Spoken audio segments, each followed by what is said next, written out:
नमस्कार, आप देख रहे हैं बंसल न्यूज। मैं हूं आपके साथ शुभांगी सिंह मिश्रा। 23 की तकरार किसकी सरकार? जी हां, हम बात कर रहे हैं विधानसभा चुनाव 2023 की। इस बेहद खास चुनावी कार्यक्रम में आपको सियासत का हर वो पहलू नजर आएगा जो आपको जानना बेहद जरूरी है, क्योंकि आप ही तो कहते हैं चुनाव का मतलब बंसल न्यूज। आइए शुरू करते हैं 23 की तकरार किसकी सरकार।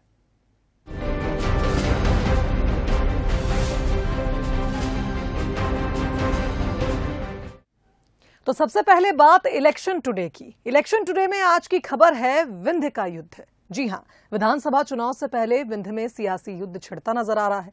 बीजेपी के बाद कांग्रेस विंध्य में एक्टिव हो चुकी है। इधर दिग्विजय सिंह विंध्य के दौरे पर हैं, जहां वो कांग्रेस की स्थिति को मजबूत करने की कोशिशें कर रहे हैं।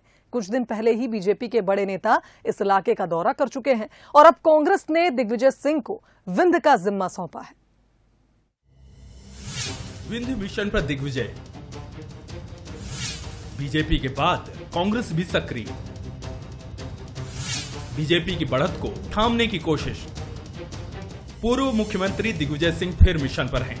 ये मिशन है विंध्य। केंद्रीय गृह मंत्री अमित शाह और सीएम शिवराज के बाद 10 मार्च से दिग्विजय सिंह भी विंध्य के दौरे पर हैं। विंध्य दौरे पर दिग्विजय सिंह संगठन की नब्ज टटोलने का काम करेंगे। 12 मार्च तक दिग्विजय कांग्रेस कार्यकर्ताओं की बैठक लेंगे। जाहिर है कि ये वही इलाका है जिसने 2018 में कांग्रेस की जीत में साथ नहीं दिया था, वो बीजेपी के साथ रहा था। इसलिए कांग्रेस अब यहाँ अपनी खोई हुई जमीन तलाश रही है। सबसे मेरी एक ही प्रार्थना है, एकजुट हो जाए। हमारा 2023 और 2024 का चुनाव महत्वपूर्ण है। नफरत छोड़ो, भारत जोड़ो और कांग्रेस जोड़ो। दिग्विजय सिंह जी उसी सिलसिले में विंध्य में जा रहे हैं, क्योंकि आप तो अवगत हैं इस चीज़ से कि रीवा जिले में बहुत सी ऐसी सीटें हैं जहां कांग्रेस 4-4, 5-5 बार से नहीं जीती है। तो ऐसी जगह दिग्विजय सिंह जी सब जगह जा रहे हैं पूरे प्रदेश में। तो विंध्य भी उनका दौरा इसी सिलसिले में है।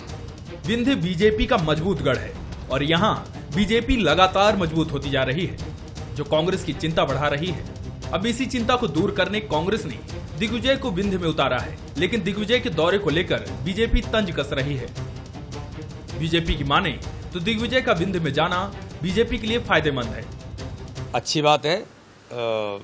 दिग्विजय सिंह जी, मैं तो कहता हूं अकेला विंध्य का क्यों, सभी जगह का दौरा करेंगे तो और अच्छा होगा। विंध्य में पिछली बार हम 34 में से लगभग 30 सीटें जीते थे और माननीय दिग्विजय सिंह जी का दौरा और गहराई से हो तो जो 4 बची हैं वो भी जीतेंगे।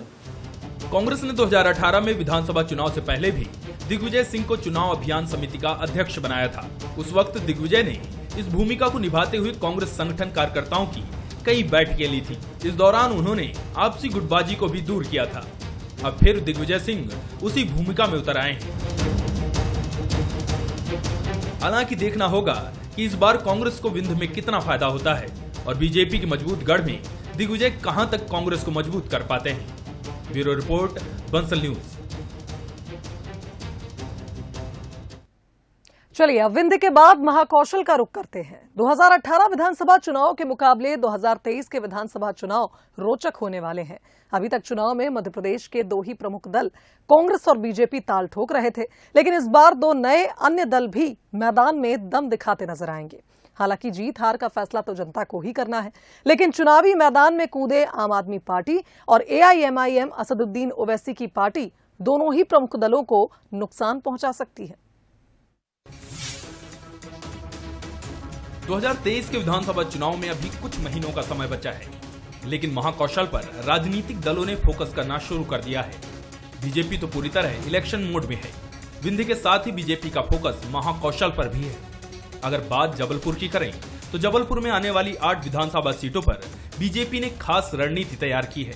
जाहिर है 2018 के विधानसभा चुनाव में बीजेपी को 8 में से 3 सीटों पर हार मिली थी, लेकिन इस बार पार्टी कैंडिडेट का चयन भी पूरी तरह सोच समझकर करने के मूड में है। हम काम कर रहे हैं। अब सामने से कौन आता है इसकी चिंता हमको नहीं है।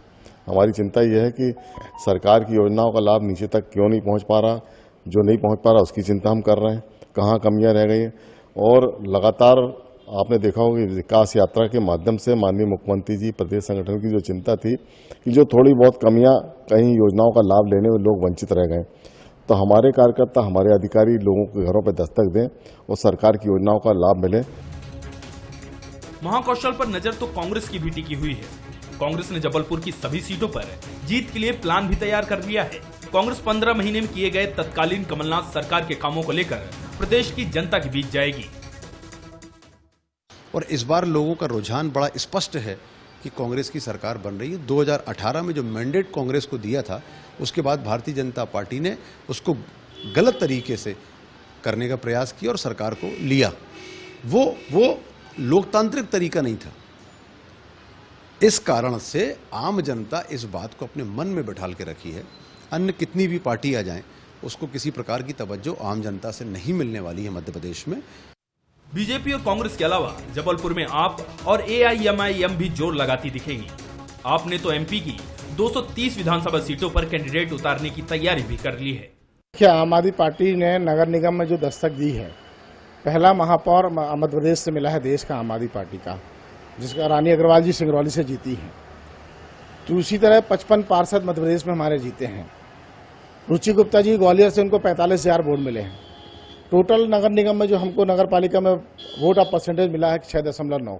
मतलब मध्य प्रदेश बदलाव की तरफ बढ़ चुका है। जिस तरह दिल्ली में काम हो रहे हैं, पंजाब की सरकार काम कर रही है, ठीक उसी तरह अगर जनता इस बार हमको मौका देगी मध्य प्रदेश में, तो हम ठीक दिल्ली मॉडल पे चुनाव लड़ने जा रहे हैं और दिल्ली मॉडल पे काम करें। आपके साथ ही ओवैसी की पार्टी एआईएमआईएम जबलपुर की उत्तर मध्य विधानसभा और पूर्व विधानसभा क्षेत्रों में अपने उम्मीदवार उतारेगी, क्योंकि इन दोनों विधानसभा क्षेत्रों में मुस्लिम आबादी चुनाव का डिसाइडिंग फैक्टर है। कुल मिलाकर जबलपुर की 8 सीटों पर 4 पार्टियां जोर आजमाइश करती दिखेंगी। बहरहाल 2023 का चंद महीनों बाद चुनाव है और ये कहने से गुरेज नहीं है कि 2018 के मुकाबले 2023 का ये चुनाव रोचक होगा, क्योंकि इस चुनाव में 2 ऐसे दल भी अब कूद गए हैं जो हाल ही में नगर निगम चुनाव से मिली जीत के बाद दावा कर रहे हैं कि वह भी इन चुनावों में अपनी भूमिका निभाते नजर आएंगे। फैसला आखिरकार 2023 में फिर एक बार जनता को करना है कि जनता इस बार किसको मौका देती है सरकार बनाने का। कैमरामैन सुरेन पटेल के साथ अमित सोनी, बंसल न्यूज, जबलपुर।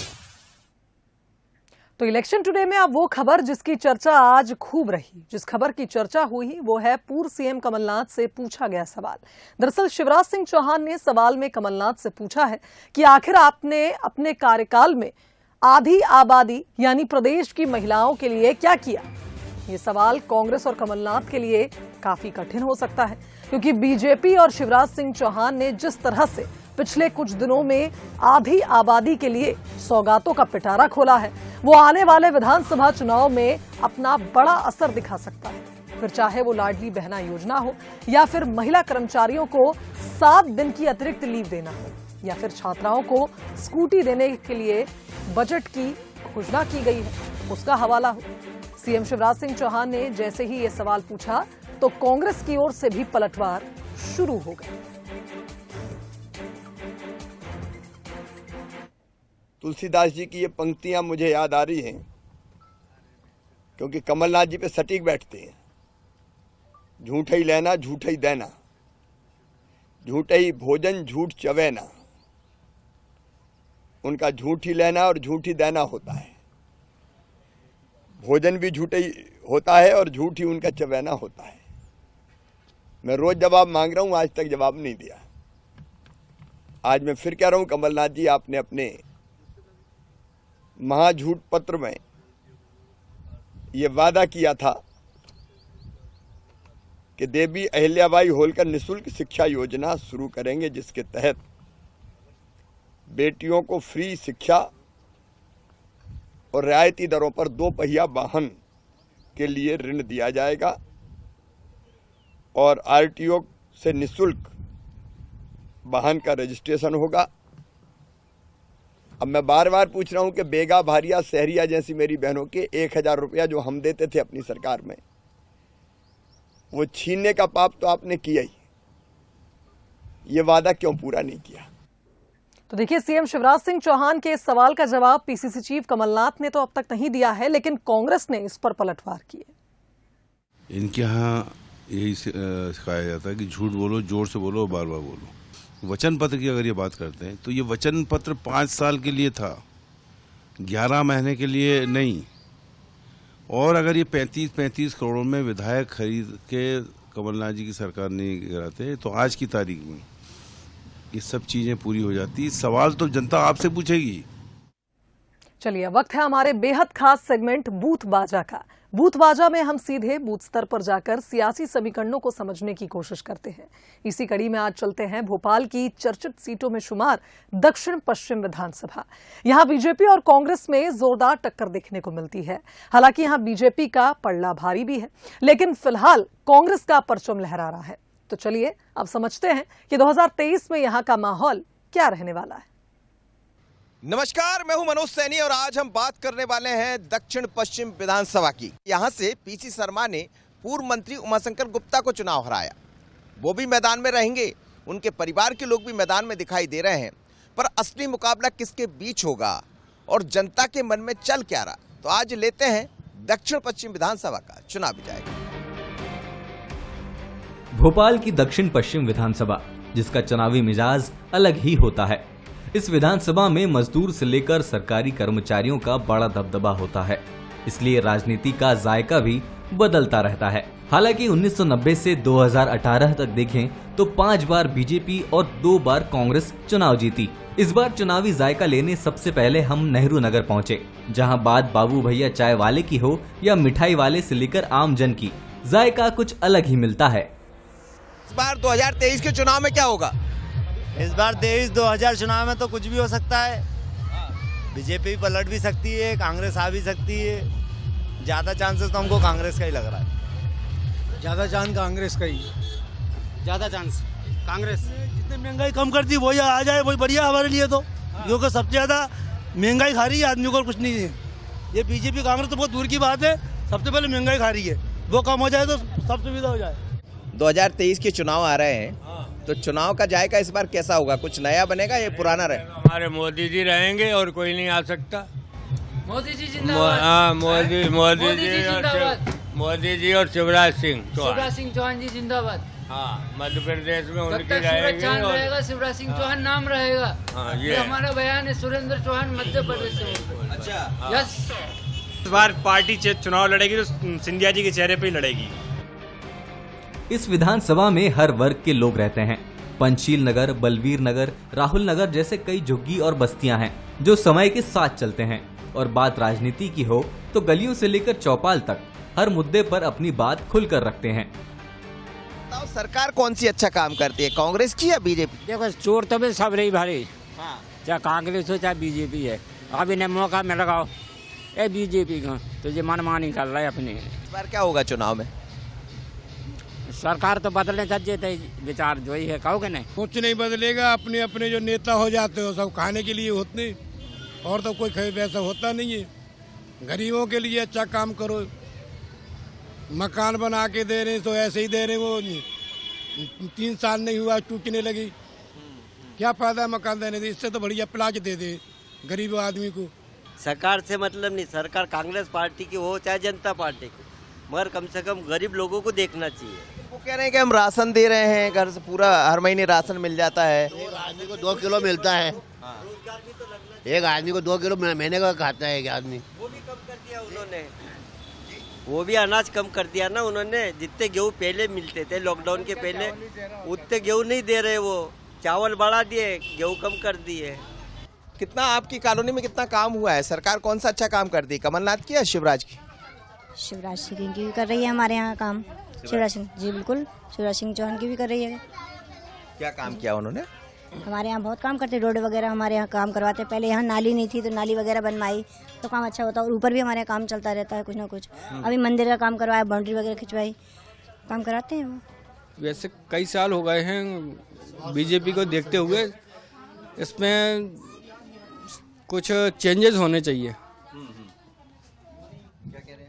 इस बार सरकार में संशय है कि सरकार किसकी होगी, क्योंकि विकास तो हुए हैं पर विकास के साथ साथ जो कर्मचारी और अदर वर्क है वो बहुत ज़्यादा दुखी चल रहा है। तो विकास के लिए उन्होंने बोला क्योंकि जॉब भी यदि देखा जाए तो विकास के बाद सबसे ज़्यादा अनएम्प्लॉय है। मतलब वैकेंसी लास्ट में निकालने के बाद होगा क्या, लोगों का अभी तक ज्वाइनिंग नहीं हो पाई। दक्षिण पश्चिम विधानसभा में चुनावी माहौल अभी गर्म है। वर्तमान विधायक पीसी शर्मा हो या पूर्व विधायक उमाशंकर गुप्ता, दोनों के ही पोस्टर खुद बयां करते हैं कि चुनाव कैसा होगा। पीसी शर्मा अपनी सक्रियता के बूते फिर तैयारी में हैं और बीजेपी इस बार किसी नए और जिताऊ उम्मीदवार की तलाश में है। मैं समझता हूं कि मैंने 24 घंटे 24/7 लोगों की सेवा में रहा हूं और कभी भी किसी का किसी वक्त भी फ़ोन आया तो उठाया है, चाहे रात के 2 बजे हो या 12 बजे हो, किसी भी तरह की परेशानियां हों, और नहीं उठा पाए तो कॉल किया है। लगातार लोगों की सेवा में रहा हूं तो मैं नहीं समझता कोई वजह नहीं होगी जिसकी वजह से लोग खुद से मुझे अपना प्रतिनिधि बनाए। अभी नगर निगम के चुनाव में अगर आप परिणाम देखें तो बड़ी हजारों वोटों से हम लोग महापौर का चुनाव जीते। इसका मतलब ये साफ है कि जनता भारतीय जनता पार्टी के साथ है और इस चुनाव में आपको ऐतिहासिक मत भारतीय जनता पार्टी को मिलेगा इस विधानसभा, और हम ऐतिहासिक वोटों से विधानसभा जीतेंगे, ये निश्चित है। चुनाव में अब 7 महीने का वक्त है। दोनों दल अपने अपने समीकरण बिठाने में लग गए हैं, लेकिन बड़ा चैलेंज बीजेपी के सामने है। युवा हो, बड़े हों, लेकिन जब यहाँ पहुँचते हैं तो रंग बहुत अलग दिखाई देते हैं। चुनावी जायके के साथ खान पान का जायका भी खूब दिखाई देता है। पर 2023 के चुनाव में किसका जायका बनेगा, किसका बिगड़ेगा, इंतजार कीजिए, क्योंकि आपने देख लिया होगा कि आखिर जायका कहता क्या है। अगली बार फिर किसी नए विधानसभा में मुलाकात होगी। मुझे और नागेंद्र को दीजिए इजाजत। नमस्कार। तो देखिए, इस विधानसभा सीट के सियासी समीकरणों को समझने के बाद अब इसका इतिहास भी जान लेते हैं। भोपाल दक्षिण पश्चिम का इतिहास अगर हम देखें तो राजधानी की चर्चित सीटों में ये सीट शुमार है। विधानसभा सीट में करीब 2.5 लाख मतदाता हैं और ऐसे में भोपाल के कई पॉश इलाके इस सीट का हिस्सा हैं। फिलहाल कांग्रेस के पीसी शर्मा यहां से विधायक हैं। इधर कमलनाथ सरकार की बात करें तो कमलनाथ सरकार में पीसी शर्मा मंत्री रहे हैं। फिलहाल इस सीट से वे विधायक हैं और इसके पहले बीजेपी के उमाशंकर गुप्ता यहां के विधायक रह चुके हैं। लगातार 3 बार उमाशंकर गुप्ता ने यहां जीत दर्ज की थी और फिलहाल यहां पर पीसी शर्मा विधायक हैं।